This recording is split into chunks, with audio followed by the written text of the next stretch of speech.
Thank you for being with us on this Solemnity of St. Joseph. Our top story tonight, the White House reacts to a high-profile meeting in Moscow. Russian President Vladimir Putin is hosting Chinese leader Xi Jinping, and the war in Ukraine is a top topic. Meantime, the U.S. promises to send Ukraine another $350 million in weapons and equipment. White House correspondent Owen Jensen brings us the latest. Owen?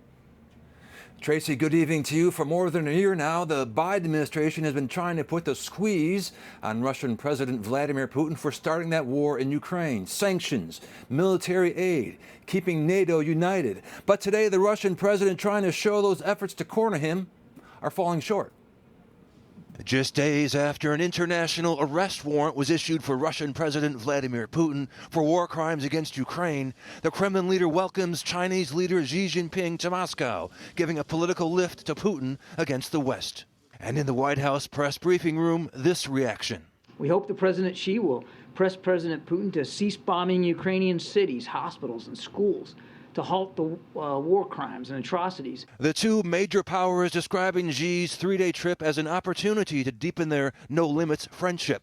President Putin also welcomed China's proposals for a political settlement in Ukraine and noted that Russia is open for talks.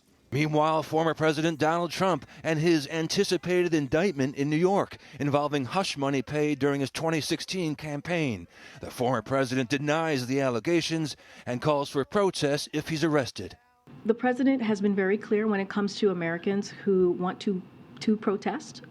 They should do it peacefully. Meanwhile, the Biden administration says an American aid worker kidnapped in Niger 6 years ago is free. National Security Advisor Jake Sullivan tweeting, "I'm gratified and relieved to see the release of U.S. hostage Jeff Woodkey after over 6 years in captivity. The U.S. thanks Niger for its help in bringing him home to all who miss and love him." Also today, President Joe Biden and First Lady Jill Biden celebrate Nowruz, which means New Day. It's the Persian New Year, going back thousands of years. A celebration of springtime for hundreds of millions of people around the globe, including in Iran and Afghanistan. You know, folks, it's the start of a new year that reminds us of hope and what lies ahead. Now, separately tonight, the Biden administration says all sides in the brutal conflict in Ethiopia's northern Tigray region committed war crimes and crimes against humanity.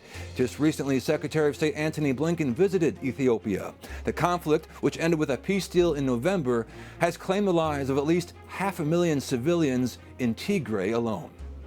At the White House, Owen Jensen, EWTN News Nightly.